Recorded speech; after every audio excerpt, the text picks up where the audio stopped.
नमस्कार. उत्तुंग भरारी या कार्यक्रमामध्ये आपल्या सर्वांचं हार्दिक स्वागत आहे. मित्रांनो, प्रथम आमचं चॅनल सबस्क्राईब करा आणि जास्तीत जास्त चांगल्या मुलाखती पाहायला विसरू नका. आज एक प्रेरणा देण्यासाठी, तुम्हाला प्रोत्साहन देण्यासाठी एक युवा उद्योजक, युवा नेते व्यक्तिमत्व आपल्या स्टुडिओमध्ये आलेलं आहे, की वयाच्या 23व्या वर्षी जे नोकरीला लागले, 7 ते 8 वर्ष नोकरी केली आणि त्यानंतर व्यवसायाला सुरुवात केली. भावाचा कन्स्ट्रक्शनचा व्यवसाय पुढे नेला आणि वेगवेगळ्या माध्यमातून व्यवसायामध्ये भरभराट आणली आणि सामाजिक कार्याला सुरुवात केली. समाज कार्यातून राजकारणामध्ये कसा प्रवास झाला, कसा प्रवेश झाला हे सुद्धा त्यांना समजलं नाही. एकमेकांना मदत करत गेले आणि लोकांना मदत करता करता या सामाजिक कार्यातून राजकारणामध्ये प्रवेश झालेले. असं एक राजकीय व्यक्तिमत्व, सामाजिक व्यक्तिमत्व, एक युवा उद्योजक, युवा नेते आज आपल्या स्टुडिओमध्ये आलेले आहेत. प्रसिद्ध युवा नेते आशिष जाधव ताणं.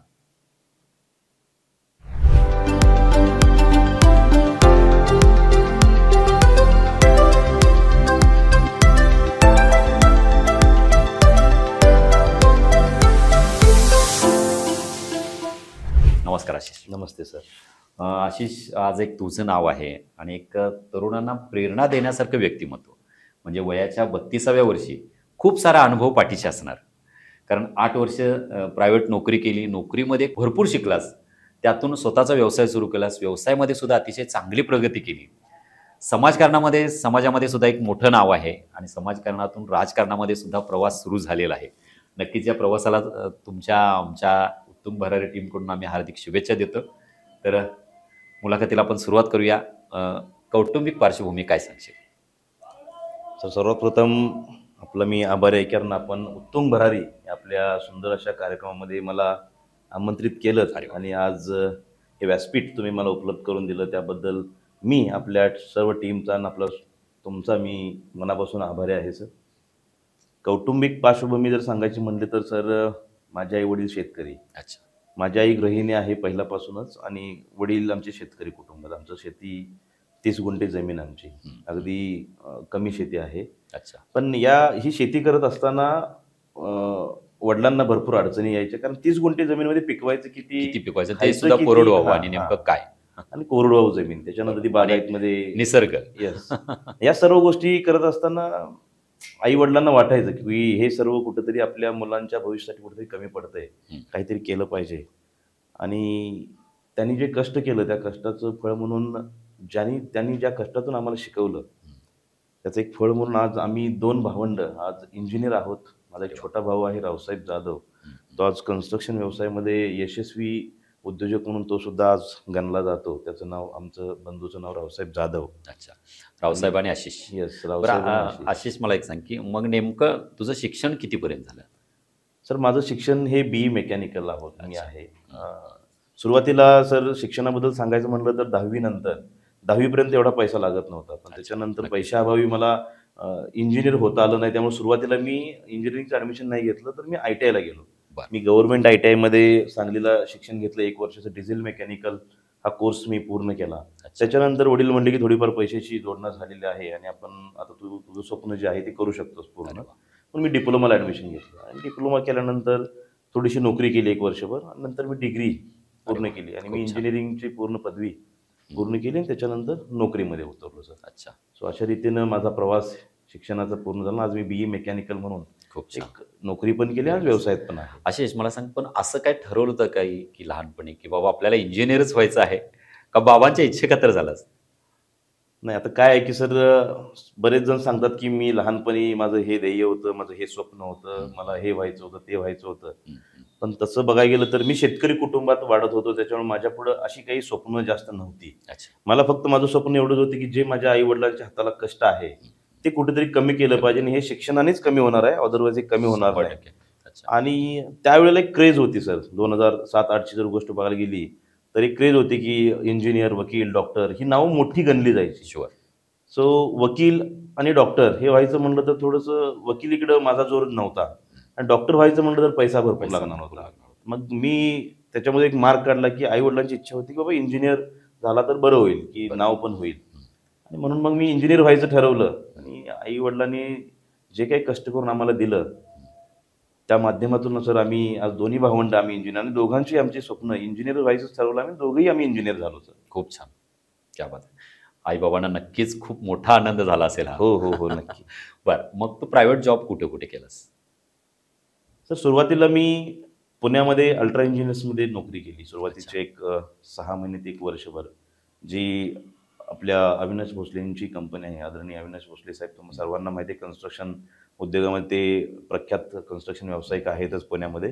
तर त्यांच्या कंपनीमध्ये मी सुरुवातीचे 6 ते 8 महिने मी नोकरी केली. त्याच्यानंतर महानगर गॅस, जे मुंबईमध्ये MGL नावानी मोठी कंपनी आहे, जी पूर्ण मुंबईमध्ये सर पाईपलाईन गॅस प्रोव्हाइड करते, तर त्या कंपनीमध्ये 1 वर्षभर मी नोकरी केली. आणि त्याच्यानंतर लॅबगार्ड इंडिया प्रायव्हेट लिमिटेड ही मुंबईमधील आपली महाराष्ट्रातील जे एक प्रख्यात अशी मोठी कंपनी आहे, ज्यांचे ओनर स्मिता संसारे मॅडम आणि प्रकाश संसारे सर असे दोघंजण ती कंपनी बघतात. तर अच्छा. त्या कंपनीमध्ये सर मला नोकरी करायची संधी ती 3rd टाइम मला ती मिळाली, आणि त्या संधीचं खऱ्या अर्थानं सोनं झालं. ती कंपनी माझ्यासाठी टर्निंग पॉईंट ठरली. म्हणजे तिथं जास्त काळ येस नोकरी सर, केली. तिथं सर्वात जास्त काळ म्हणजे मी 95% वर्क हे मी त्याच कंपनीमध्ये पूर्ण बरं, केलं. बरं. अच्छा. सो ती जी नोकरी होती तीच माझ्या आयुष्यासाठी एक वेगळी कलाटणी देणारी नोकरी होती. कारण कंपनीमध्ये गेल्यानंतर जसं आई वडील प्रेम करतात आपल्यावरती, तसं त्या कंपनीमध्ये गेल्यानंतर मला डायरेक्ट ओनर जे आहेत मीता संसारे मॅडम आणि प्रकाश सर, तर या दोघांचंही मला मार्गदर्शन एक आई वडिलांसारखं मिळालं सर. अरे वा. आणि प्रत्येक गोष्टीवरती म्हणजे कोणती अडचण असेल तर जशी आई हाक देते की बाबा मी आहे, तशी आमच्या मॅडम मला हाक द्यायचे की आशिष मी आहे. अशा कंपनीचे मालक आणि मालकीन मिळणं, म्हणजे डायरेक्टर मिळणं हे सोपं नाही आहे, हे या इथं मिळत नाही. माझं भाग्य होतं की मला अशा कंपनीमध्ये ओनर्स मिळाले, आणि त्यांनी खऱ्या अर्थानं माझ्या आयुष्याला एक सुंदर असा रस्ता दाखवला. आणि माझ्या आईवडिलांचे जे स्वप्न पूर्ण करायचं होतं मला, ते स्वप्न पूर्ण करण्यामध्ये माझ्या या कंपनीने, आज जी आशिष लॅबगार्ड जाधव जी आहे, कंपनी आहे आज, या लॅबगार्ड इंडिया प्रायव्हेट लिमिटेड कंपनीने खऱ्या अर्थानं मला एक बळ दिलं, आणि मला हा सुंदर असा रस्ता त्यांनी दाखवला, आणि त्याच्यामुळेच मी आज यशस्वी आहे. यशस्वी आहे. मित्रांनो, महत्त्वाचं आहे पहा आशिषचा हा पॉईंट, की जी माणसं प्रामाणिक सेवा देतात आणि अतिशय स्वतःची बुद्धीचा कस लावून काम करतात एखाद्यासाठी, तर ती मालक जे असतील किंवा ते कोणीही ओनर असतील, ते कायम पाठीशी असतात. लक्षात घ्या. तर आशिष कंपनीमध्ये मन लावून काम करत गेला ना, आशिषच्या पाठीमागे ओनर्स हे होते. लक्षात घ्या. हे उत्तम उदाहरण आपल्याला म्हणता येईल. त्यामुळे तुम्ही सुद्धा कुठलीही गोष्ट करताना मनापासून करा. अगदी पैसे मिळतात म्हणून नोकरी नको करायला. लक्षात घ्या. खूप छान आशिष. तर आशिष, मग त्या नोकरीमध्ये आपण म्हणजे जो काही 6-7 वर्षाचा 8 वर्षाचा कालावधी असेल, इथं काय शिकायला मिळालं? सर भरपूर काही सांगण्यासारखं आहे. म्हणजे ती कंपनी जी होती ती माझी लॅबगार्ड इंडिया कंपनी, जे अजूनही चांगल्या प्रकारे काम करते. अजूनही कंपनीचे डायरेक्टर्स म्हणजे आमच्या स्मिता मॅडम असतील, प्रकाश सर असतील, अजूनही माझ्या कॉन्टॅक्टमध्ये आहेत. अरे वा, क्या बात. अजूनही 8-10 दिवस गेले की एखादा मेसेज असतो, हाय हॅलो असतो. क्या मी बात. तब्येतीची विचारपूस करतो, त्याही माझ्या तब्येतीची विचारपूस करतात. बोलवतात का हो, तिकडे? Yes yes yes. अगदी नोकरी सोडल्यानंतर मी घरी जाऊन जेवण करून सुद्धा आलेलो आहे. बरं, बरं, बरं. म्हणजे एक ती आत्मीयता आणि ते प्रेम अजूनही त्या कुटुंबाने मला दिलंय सर. सो मला असं म्हणायचं आहे की प्रत्येक वळणावरती मला माझे आई वडील वेगवेगळ्या रूपाने भेटत गेलेले आहेत.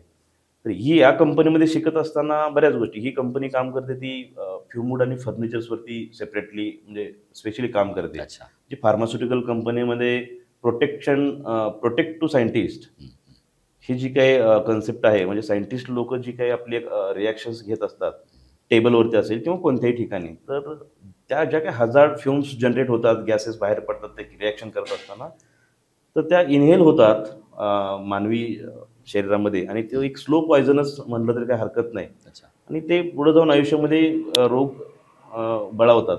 त्याच्यामुळे हे सायंटिस्ट लोकांना प्रोटेक्शन देण्यासाठी एक फ्युमूड म्हणून एक कन्सेप्ट आहे. फ्युमूड जो आहे तो सगळ्या हजार्ड गॅसेस सक करून ते पाईपलाईन थ्रू, ब्लोअर थ्रू वरती एक स्क्रबर युनिट असतो, त्या स्क्रबर युनिटमध्ये फिल्टरेशन होतं आणि फ्रेश एअर अच्छा. हे एन्व्हायरमेंटमध्ये सोडली जाते. तर हे एक युनिट जे आहे आमच्या माझ्या लॅबगार्ड कंपनीमध्ये बनतं. आणि हे सर्व सिप्ला असेल, टोरेंट असेल, त्याच्यानंतर एशियन पेंट असेल, बर्जर असतील, बऱ्याच कंपन्या आहेत.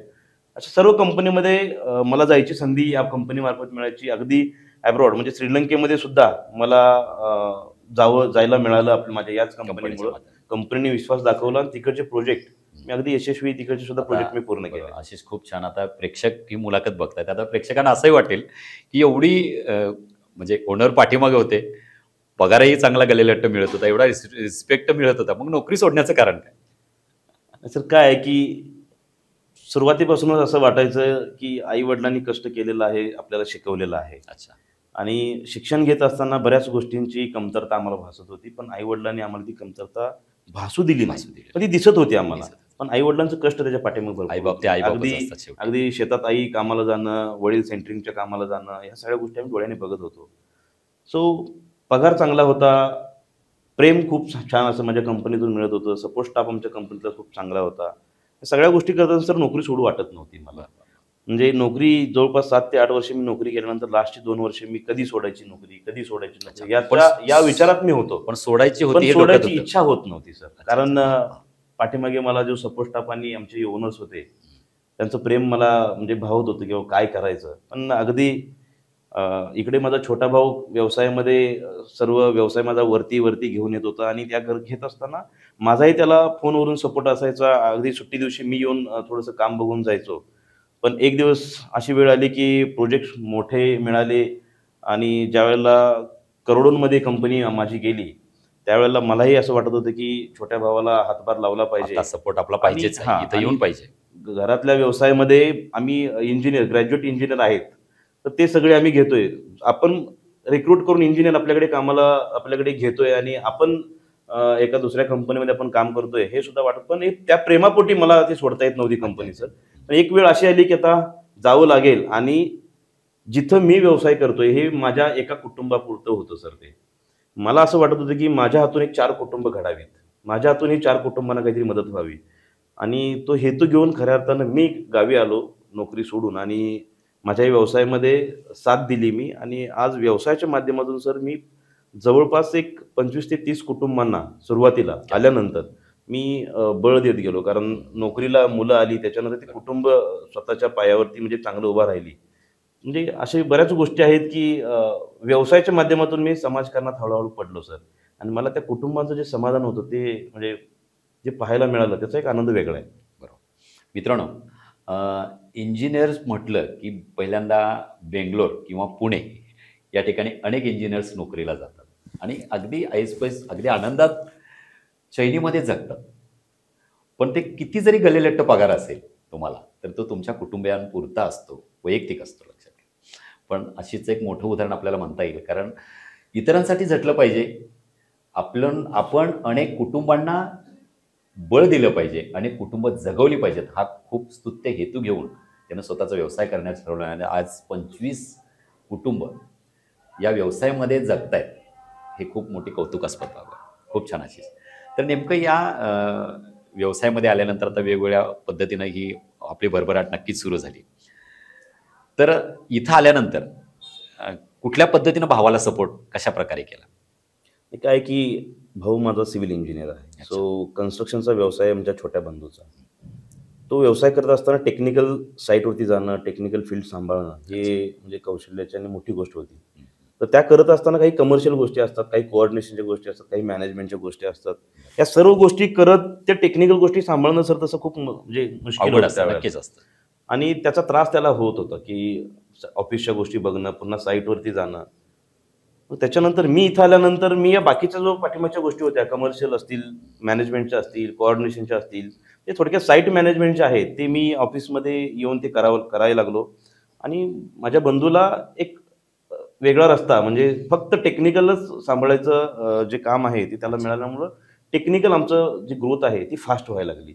आणि ऑब्व्हियसली टेक्निकल ग्रोथ जेव्हा तुमची चांगली होते त्यावेळेला प्रोजेक्ट्स पण जास्त यायला चालू होतात. कारण जेव्हा तुम्ही टेक्निकल फिट असता तेव्हा म्हणजे प्रोजेक्ट्स 101% स्वतःहून तुमच्याकडे येतात की हे काम आम्हाला पूर्ण करून द्या. त्यामुळे हा व्यवसाय आज आमचा. आणि जे काही व्यवसाय आता कन्स्ट्रक्शनचा आहे तो माझा छोटा बंधू रावसाहेब जाधव, ज्याचा मी कायम उल्लेख करत असतो माझ्या प्रत्येक भाषणामध्ये. आज म्हणजे खूप जे काही साम्राज्य आज आमचं उभं आहे कंपनीचं, त्याच्यामध्ये मोलाचा वाटा जो असाल तो माझ्या छोट्या भावाचा आहे. अगदीच शिक्षण घेत असताना मी काही गोष्टी सॅक्रिफाईस नक्कीच केल्या, कारण मोठ्या भावाचं कर्तव्य असतं. अगदी बरोबर. पण अगदी मोठ्या भावाचं कर्तव्य पार पाडल्यानंतर छोट्या भावाचं कर्तव्य काय असतं तर ते माझ्या बंधूंनी सुद्धा चांगल्या पद्धतीने सर पार पाडलं. आणि आज आम्ही दोघंही चांगल्या पद्धतीने आमचा ग्रुप ऑफ व्यवसाय जो आमच्या ग्रुपचा आहे तो छान पद्धतीने आम्ही दोघंही सांभाळतोय सर. सो त्याचाही मला खरोखर सर अभिमान आहे. नाही, महत्त्वाचं म्हणजे आशिष, तुझं वय आता 32, भावाचं वय 30 असेल. Yes sir.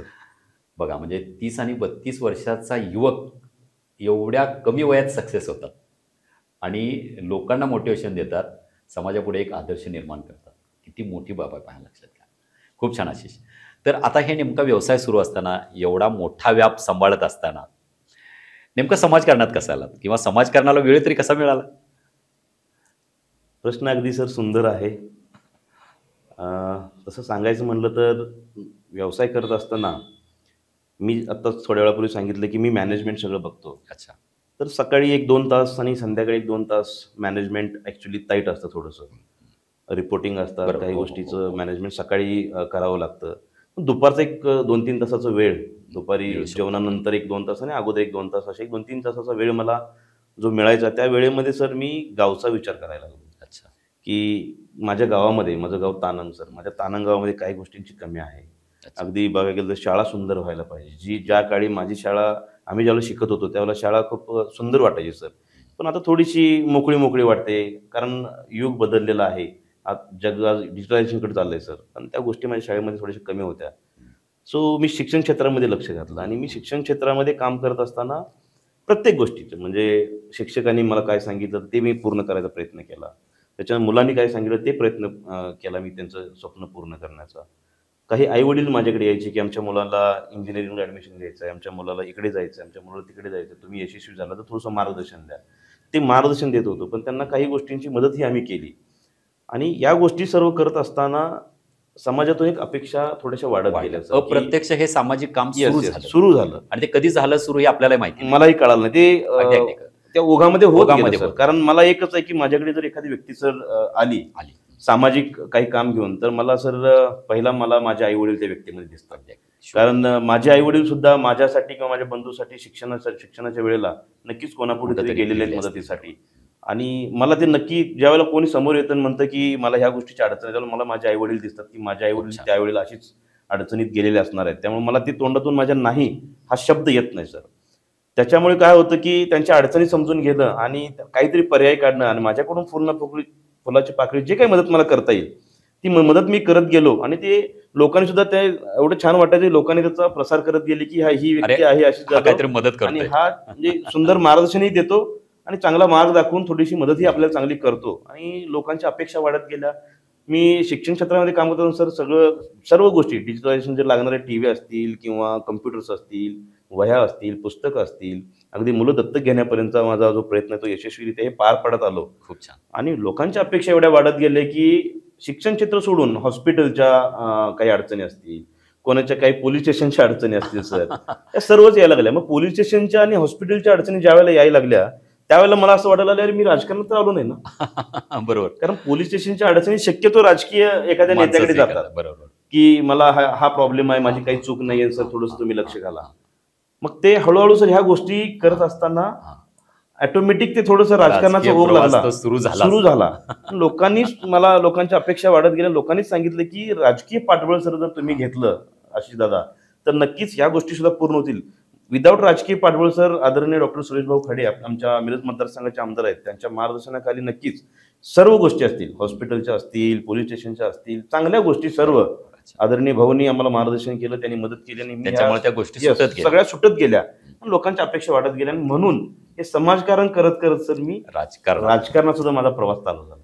मित्रांनो, आशिषला बघून मला एक सुचतंय की असं म्हणतात की देणाऱ्याने देत जावे, घेणाऱ्याने घेत जावे, आणि घेता घेता एक दिवस देणाऱ्याचे हात घ्यावे.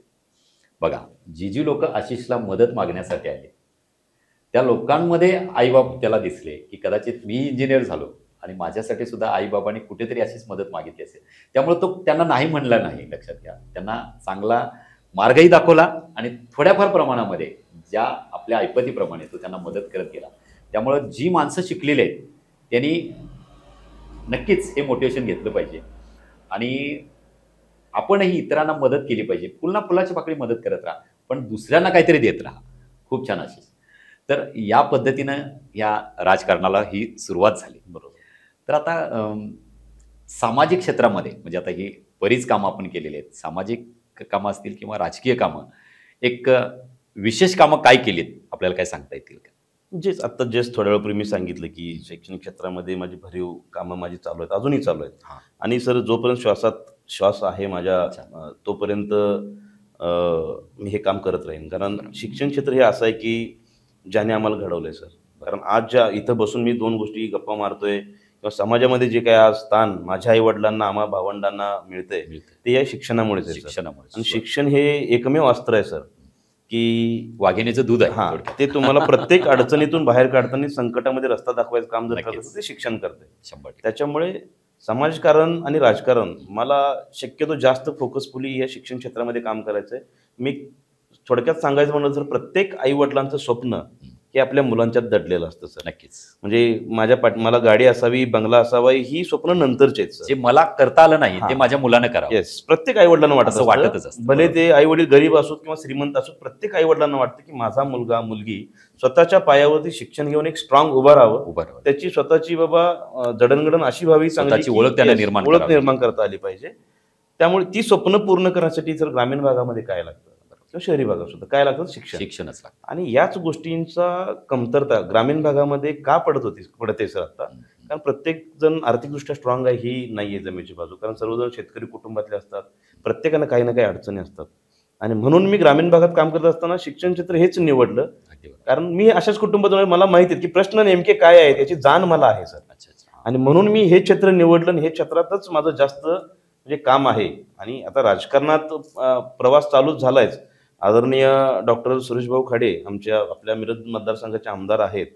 म्हणजे त्यांची कहाणी सुद्धा मला जर सांगायचं म्हणलं तर एक उत्तम उदाहरण आहे सर. त्यांचे बंधू अशोक आबा आज मुंबईमध्ये म्हणजे दास ऑफशोर हा व्यवसाय सांभाळतात. त्याच्यानंतर सुरेशभाऊ खाडे आपले आमदार राजकारणामध्ये समाजकारण करतात. तरी सर्वजण व्यावसायिक होते. त्यांची आई सुद्धा सर म्हणजे अशोकाबांची मुलाखत मी ज्यावेळेला ऐकली अच्छा. आणि सिंधुताई सपकाळांनी काही गोष्टी म्हणजे त्यांच्या मुलाखतीमध्ये सांगितल्या त्याही मी ऐकल्या. आणि अशा गोष्टी मी आवर्जून ऐकतो सर. कारण हे सुद्धा कुटुंब असं आहे की हे असे आमदार झालेले नाहीत सर. त्यांनी सुद्धा त्या झळा गरिबीच्या बरोबर. सोसलेल्या आहेत सुरुवातीला. ते चटके सोसलेले हां, त्या चटके खूप त्यांना मिळाले. कारण मी एका मुलाखतीमध्ये ऐकलं होतं आबांच्या की म्हणजे साडी सुद्धा अंगावरती फाटकी नेसत होत्या त्यांच्या मातोश्री. अशा परिस्थितीमध्ये कामाला जात होत्या. अशा परिस्थितीमध्ये त्यांनी मुलं घडवली सर. आज त्यांचे थोरले चिरंजीव मातोश्रींचे दत्तू अण्णा आमचे ते आपल्यात नाही आहेत. पण त्यांनी सुद्धा वडिलांची भूमिका निभावून आपल्या भावंडांना खरंच म्हणजे चांगलं मार्गदर्शन त्यांनी दिलं. आणि आज आबा व्यवसाय सांभाळत आहेत. व्यवसायातूनच आपले आमदार साहेब भाऊ राजकारणात त्यांनी एंट्री केली आणि समाजकारण करत असताना 0% राजकारण आणि 100% समाजकारण हे आदरणीय भाऊंच्या मार्फत व्हायला लागले सर. आणि हा एक आदर्श म्हणजे मला भावत होता की आपण जर राजकारणात प्रवास एंट्री करायचा असेल तर हे जे काही गुण जे आहेत भाऊंचे हे आपण सुद्धा जर आत्मसात करून जर करायला लागलो तर त्याचा कुठेतरी फायदा होईल. आणि म्हणून ह्या गोष्टी सर आता राजकारणातून मला सुद्धा राजकारण देण्याचा हा उद्देश करायचा आहे. त्यांनी सुद्धा त्यांच्या आईच्या वडिलांच्या कष्टाचं चीज केलं. खूप चांगलं केलंय सर. आणि मला वाटतंय मलाही त्यांच्या पावलावरती पाऊल टाकून चालायला काही हरकत नाही. अगदी माझी स्वप्न एवढी मोठी नाहीयेत की मला एवढा मोठा नेता व्हायचा वगैरे. पण त्यांच्या मार्गदर्शनाखाली मला जे काही माझ्या ग्रामीण भागासाठी करता येईल तेवढं मला करता जरी आलं तर मी माझं भाग्य समजेन सर. आशिष, खूपच छान. आणि अगदी सामाजिक कार्य तुझं खूप चांगलं आहे आणि त्याला राजकीय वळण सुद्धा येते आहे. समाजकारणातून राजकारण आणि राजकारणातून समाजकारण, राजकारण समाजकारण हे काही वेगळ्या बाजू नाही आहेत. पण त्यातून तुझी घोडदौड खूपच चांगली आहे, नक्कीच वाखाणण्याजोगी आहे. तर आता असंही वाटतं की कदाचित आशिष राजकारणात आलाय की काय? कारण आता समाजकारण राजकारण आता पोलीस स्टेशनपर्यंत आपण जातोय, इतरांना मदत करतोय, इतरांचे प्रश्न सोडवतोय. मग आता असा काही प्रवास आहे का राजकारणात येण्याचा? काय उद्देश पुढे येऊ शकतो का आपण? नाही, नक्कीच. काय होतं की प्रत्येकाला समाजकारण करत असताना जर राजकीय पाठबळ मिळालं तर ते समाजकारण वाढवण्यामध्ये खूप म्हणजे मोलाची भूमिका जर असेल राजकारणाचं पाठबळ असलं, राजकीय पाठबळ जे ते असलं पाहिजे. माझी इच्छा आहे की राजकीय पटलावरती जाऊन काहीतरी सपोर्ट घ्यावा त्याचा आणि आपण राजकीय नेत्यांच्या मार्गदर्शनाखाली समाजकारण वाढवावं. अच्छा. आणि नक्कीच संधी जर मिळाली, आदरणीय माझ्या मिरज मतदारसंघाचे आमदार डॉक्टर सुरेशभाऊ खाडे यांचे संस्कार आणि शिकवण नक्कीच आमच्या सर्व कार्यकर्त्यांच्यावर, मिरज मतदारसंघाच्या सर्व पदाधिकाऱ्यांच्यावरती असे संस्कार आहेत की ज्या काही शासनाच्या योजना असतील किंवा जी काही शासन कामं खाली राबवत आहे त्या प्रत्येक तळागाळात प्रत्येक आपल्या लोकांपर्यंत कोणत्याही जातीपातीचा विचार न करता सर्व समावेशक त्या पोचल्या पाहिजेत. प्रत्येकांना त्या योजनांचा लाभ मिळाला पाहिजे, हे स्ट्रिक्ट इन्स्ट्रक्शन्स असतात सर. 100%. आणि तेच संस्कार आणि शिकवण घेऊन जर नक्कीच येणाऱ्या काळात जर राजकीय संधी जर मला पक्षाने दिली तर नक्कीच मी त्या संधीचं सोनं करण्याचा प्रयत्न करणार आहे. अरे पण वा. ते जर त्याच्या गोष्टी आहेत, तर खूप छान. संधी मिळाल्यानंतर नक्कीच त्या संधीचं सोनं करण्याचा माझा प्रयत्न प्रामाणिक राहणार आहे. नाही, नक्कीच. आणि तू राजकारणात स्वतःचा ठसा उमटवावं, एक आदर्श व्यक्तिमत्व आहे, रुबाबदार व्यक्तिमत्व आहे आणि अभ्यासू व्यक्तिमत्व आहे. आणि नक्कीच तुला ती संधी मिळो ही सुद्धा आमच्या उत्तुंग भरारी टीमतर्फे आम्ही तुला शुभेच्छा देतोय, सदिच्छा देतोय. आणि नक्कीच जाता जाता शेवटचा प्रश्न, तमाम प्रेक्षक हा कार्यक्रम पाहत आहेत, या सर्वांनाच एक शेवटचा संदेश काय देशील? माझा संदेश म्हणण्यापेक्षा एक मी सर्वांच्याकडून एक अपेक्षाच सर व्यक्त करू शकतो. कारण संदेश म्हणलं की प्रत्येकजण संदेश देतं, त्या संदेशाचं पालन किती जण करतात हे मलाही म्हणजे सांगता येणार नाही. माझी एक अपेक्षा आहे सर सर्व तरुण वर्गाकडून, सर्व मुलामुलींकडून, की समाजात वावरत असताना किंवा शिक्षण घेत असताना आपल्या आईवडिलांना तुम्ही कधी विसरलं नाही पाहिजे. अगदी बरोबर. कारण प्रत्येक आईवडील हे आपल्या मुलांच्यासाठीच कष्ट करत असतात, कारण त्यांची सर्व स्वप्न जी आहेत ती आपल्या मुलांच्यात दडलेली आहेत. मी कायम माझ्या प्रत्येक मनोगतामध्ये मी सांगत असतो की प्रत्येकांची स्वप्न ही आपल्या मुलात दडलेली आहेत. अगदी बरोबर. आणि ती स्वप्न पूर्ण करण्यासाठीच आपल्या मुलांना आईवडील कठोर भाषेत कधी कधी सर्व बोलत असतात. आणि आजकालचं बघायला गेलं तर सर ते मोबाईल बघून, मोबाईलची दुनिया आहे, सोशल मीडियामध्ये बऱ्याच गोष्टी नको त्या बघायला मिळतात मुलांना मुलींना. आणि त्याच्यामुळं मग एखादे आईवडील जर कठोर भूमिकेत काय बोलले तर त्या मुलांना लगेच चटके बसतात आणि ते काहीतरी आत्महत्येचा मग प्रयत्न करतात. तर असं काही न करता मुलांनी हा विचार केला पाहिजे की आईवडील कठोर का बोलतात. तर आपल्याला एक चांगलं वळण लागावं, चांगले संस्कार आपल्यावरती व्हावेत आणि आपण स्वतःच्या पायावरती स्ट्रॉंगपणे उभा राहून काहीतरी आपण आपला ठसा उमटवून आपल्या आईवडिलांचं आणि स्वतःचं नाव आपण कुठेतरी आपल्या या जिल्ह्यात, राज्यात, देशात वरती घेऊन जावं, हेच प्रत्येक आईवडिलांचे स्वप्न असतं. त्यासाठी आईवडील बोलत असतात. तर माझं एकच मागणं आहे सर्व प्रेक्षकांकडून, माझ्या सर्व तरुण वर्गांकडून, की आपल्या आईवडिलांना कायम तुम्ही सर्वोच्च स्थान दिलं पाहिजे. कारण आईवडील आहेत म्हणून आपण आहोत. आणि जर आईवडील जर तुम्हाला जर कठोर बोलत असतील तर ते शत्रू म्हणून बोलत नाहीत, तर त्यांना शत्रूच व्हायचा त्यांनी जन्मच घातला नसता सर. अगदी. त्याच्यामुळं आई वडिलांना तुम्ही देवासमान वागणूक द्या. आई वडिलांच्या कष्टाचं चीज करायला शिका. ज्या वेळेला आई वडिलांच्या कष्टाचं चीज होतं नक्कीच तुमच्यासाठी आनंदाश्रू आईच्या आणि वडिलांच्या डोळ्यात तुम्हाला पाहायला मिळतील सर.